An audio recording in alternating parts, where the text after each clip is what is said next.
Naabta na akong naglingkis. Ang akong papa ug among yaya. Maayong adlaw kanimo DJ Sam ug sa imo mga viewers ug followers. Tawagan na lang ko sa pangalang Adele. 16 anyos pa ko DJ Sam ug mag-grade 11 na karong pasukan. Taga Cagayan de Oro lang ko DJ Sam. Ug tsadahan kayong akong pamilya sa imong programa. Ang tinuod akong mama gyud ang follower kaayo sa imuha ug nang hinaot sab ko nga makahint ang akong mama. O galing man mabasa nimo ning akong problema karon nga i-share sa imong programa. Si mama bright pero in love kaayo siya sa among papa. Maong paminaw niya no santo ang among amahan ug di kayang mubuhat og di maayong butang sa ilang kaminyoon. Teacher pod ang akong mama DJ Sam sa elementarya. Isulti jud na ako ang tinuod aron nga mahibaw-an gyud niya og makahuna-huna siya. Si papa na ako DJ Sam, collector siya sa usa ka co-op dinhi sa among lugar. Tulumi ka mag-igsuon og ako ang panganay. Akong mga manghod, 9 years old ug 5 months old pa lang. Siya rog di gihapon magyats ni mama. Tungod busy si mama DJ Sam ug papa, nag-hire sila og yaya para namo og sa amo ang baby. 5 months old pa lang siya ug sila pirmi ang mahibilin sa balay kung wa mi. Kami sa akong igsuon na sa eskwela tapos si mama ug papa na sa trabaho. Dito na naabot sa among kinabuhi si Ate Jen. Kani si Ate Jen DJ Sam, dati siya nga silingan ni mama sa bukid. Malayong kadugo lang god kumbaga. Sa bukid sila nagpuyo og high school ang iyang natapos.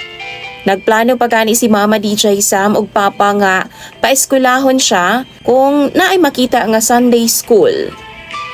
21 years old si Ate Jen. Una DJ Sam, close ming duha kay di man magkalayo ang among edad.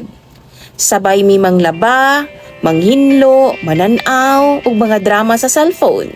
Usahay gani no sabay ming duha nga mag-shopping. As in, magkasinabot yun ming duha ni Ate Jen, kay same man ming duha og interest.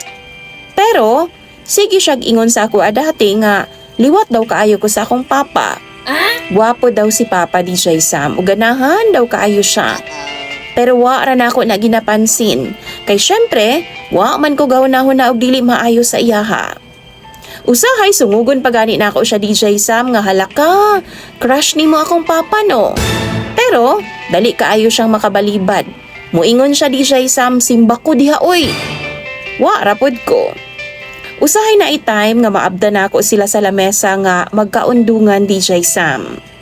Wa si mama, kay daghan man siya ginabuhat. Bisan way klase DJ Sam, usahay mo ato nagskwelahan si mama. Dito siya gapondo most of the time. Kampante rapod siya kay naaman si Ate Jen nga mahibilin sa balay para namo. Nga mag-asikaso namo. Usahay po di siya sa muuban ko or di ba kaha ang akong manghod. Wednesday ang off ni Papa DJ Sam.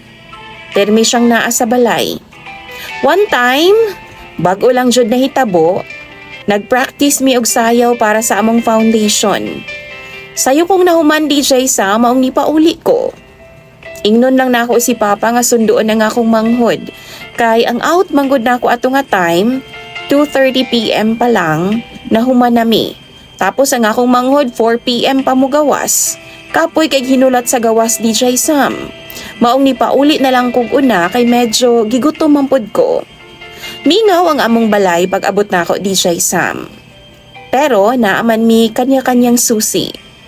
Sa kusina ko ni Agi DJ Sam kay gigutom man ko.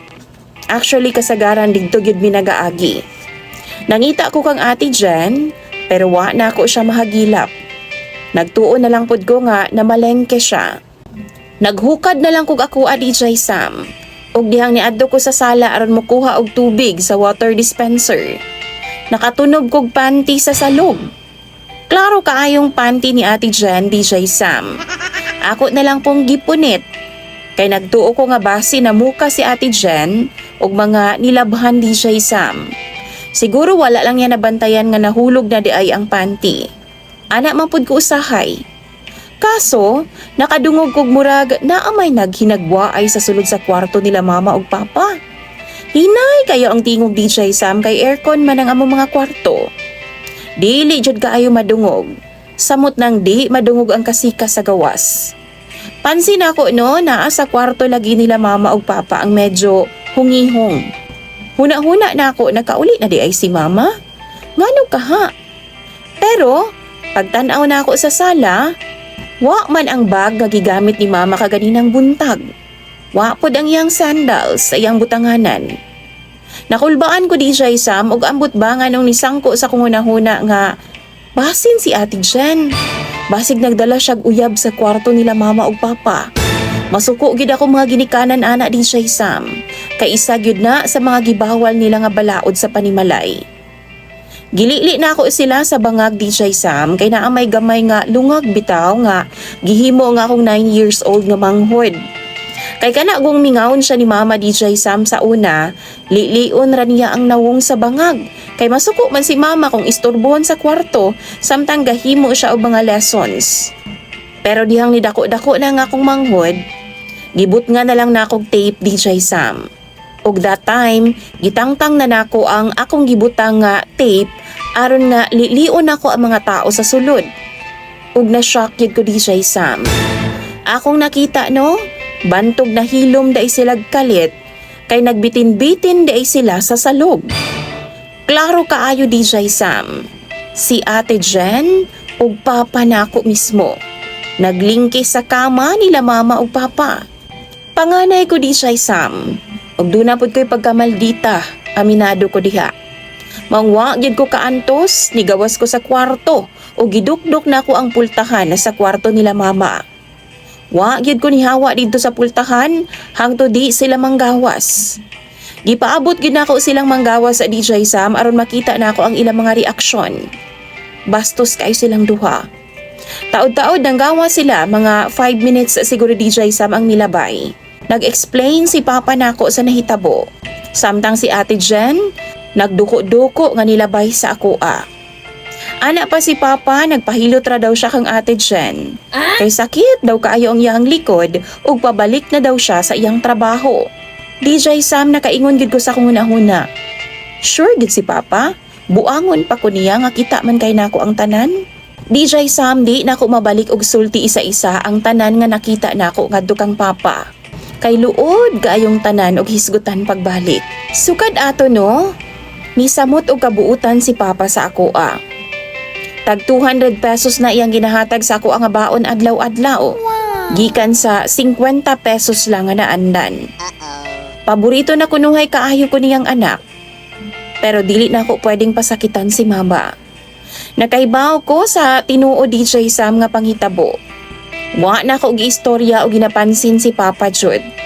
Samot na si Ate Jen. Wa po siya mag-explain ako. Wa siya istorya. DJ Sam every time nga magsugat mi muduko gud siya ay. Siguro na uwaw siya sa kuagtaman.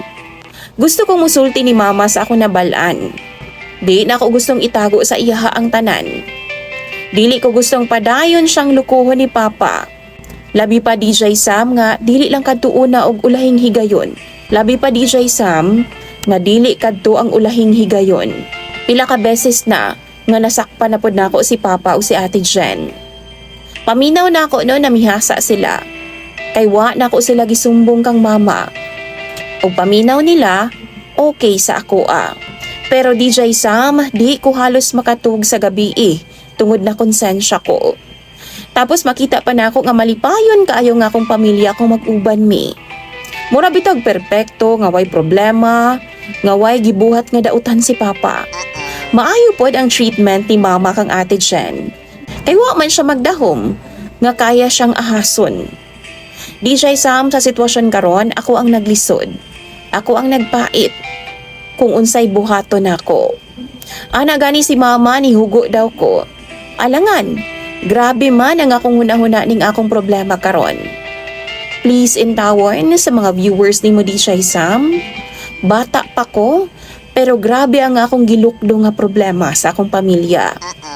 Tambagi intawon ko ninyo sa comment section. Imong sender DJ Sam. Adel.